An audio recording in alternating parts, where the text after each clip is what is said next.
আসসালামু আলাইকুম everyone. Rimi cooking 100 এ সবাইকে ওয়েলকাম জানাচ্ছি। আজকে আমি আপনাদের সাথে শেয়ার করব কাঁচা আলু আর সুজি দিয়ে দারুণ মজার একটি স্ন্যাক্স রেসিপি। এটা তৈরি করা খুবই সহজ আর খেতেও হয় মুচমুচে, খুবই মজাদার। চলুন তাহলে রেসিপিটি দেখে নিচ্ছি। প্রথমে নিয়ে নিচ্ছি আমি একটা আলু। আলুটাকে খোসা ছাড়িয়ে আমি ধুয়ে রেখেছি। এবার একটা গ্রেটারের সাহায্যে আমি আলুটাকে গ্রেট করে নেব। আমি গ্রেটারের বড় ছিদ্র দিয়েই আলুটাকে গ্রেট করে নিচ্ছি। আলুটা আমার গ্রেট করে নেওয়া হয়ে গেছে। এবার পানি দিয়ে আলুগুলোকে 2 থেকে 3 বার ধুয়ে নেব। অন্যদিকে চুলায় একটা ফ্রাই প্যানে দিয়ে দিচ্ছি 3 টেবিল চামচ সাদা তেল। তেলটা হালকা গরম হয়ে গেলে দিয়ে দিচ্ছি 1 টিস্পুন সরিষা, 1 টিস্পুন দিয়ে দিচ্ছি আস্ত জিরা, সাথে দিয়ে দিলাম 4টা কুচি করে রাখা কাঁচামরিচ। এখন এগুলোকে কয়েক সেকেন্ড তেলের সঙ্গে ভেজে নেব। কয়েক সেকেন্ড ভেজে নেওয়ার পর দিয়ে দিচ্ছি স্বাদ মতো লবণ। ঘরে থাকা অল্প উপকরণ দিয়ে যে কোনো সময় এই নাস্তাটি তৈরি করে নিতে পারবেন। এখন এর মধ্যে আমি অ্যাড করে দিচ্ছি 2 কাপ পরিমাণে পানি, সাথে দিচ্ছি 1 টিস্পুন হলুদের গুঁড়া। আপনারা রেসিপি ফলো করে এই নাস্তাটি বাসায় ট্রাই করে দেখতে পারেন। এখন দিচ্ছি 1 টেবিল চামচ চিলি ফ্লেক্স। এই স্ন্যাক্স রেসিপিটি একটু ঝাল ঝাল খেতেই ভালো লাগে। এবার একটু নেড়েচেড়ে আমি ঢাকনা দিয়ে বলক আসা পর্যন্ত কিছুক্ষণ জাল করে নেব। কিছুক্ষণ পর যখন ভালোভাবে বলক চলে আসবে, তখন দিয়ে দিতে হবে গ্রেট করে ধুয়ে রাখা আলুগুলো।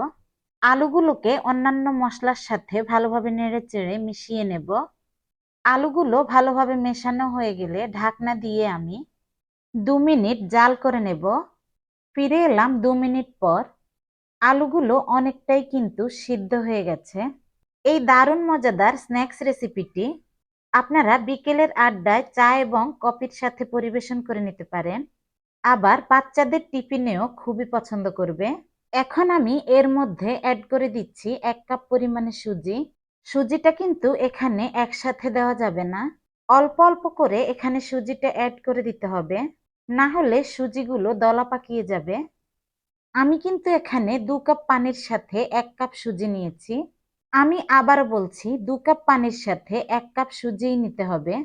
এর চেয়ে বেশি অথবা কম হলে পরিমাণটা বাড়িয়ে কমিয়ে নিতে পারবেন।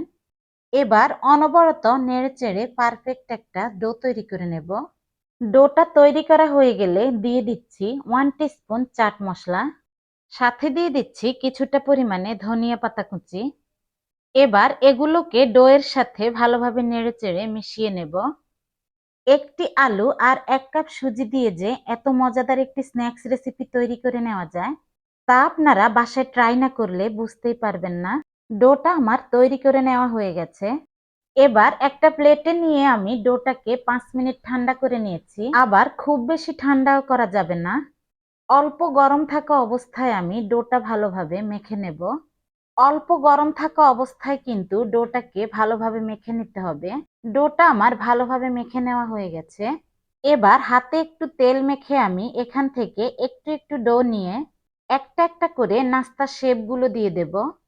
এভাবে হাতের মুঠো করে চেপে চেপে তারপর 2 হাতের তালুতে নিয়ে ঘুরিয়ে ঘুরিয়ে এভাবে চ্যাপ্টা করে নাস্তাগুলো শেপ দিয়ে নিতে হবে। আপনারা হয়তো দেখেই বুঝতে পারবেন নাস্তাটা তৈরি করা কতটা সহজ। এভাবে করে হাত দিয়ে নাস্তাগুলোর সবগুলো সাইড সমান করে নেব।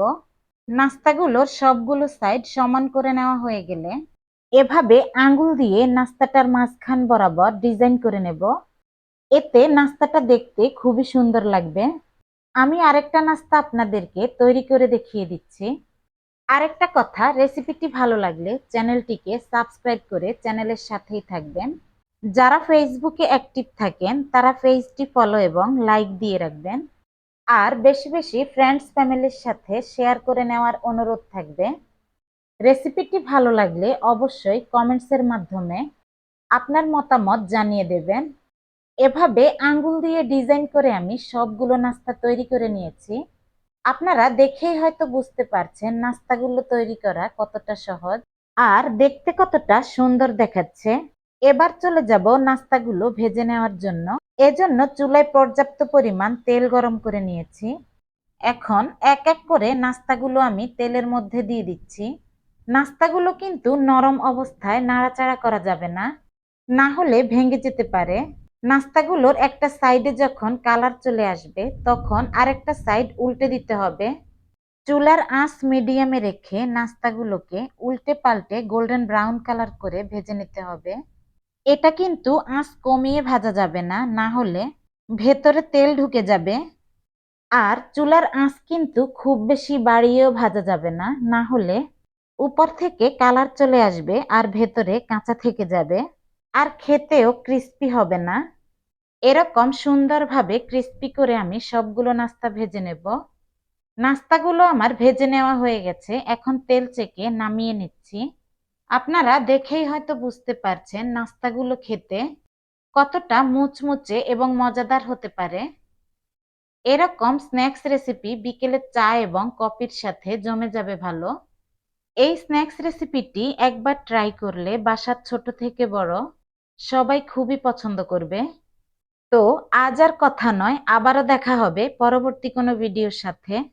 ততক্ষণ সবাই সুস্থ থাকবেন, ভালো থাকবেন। আল্লাহ হাফেজ।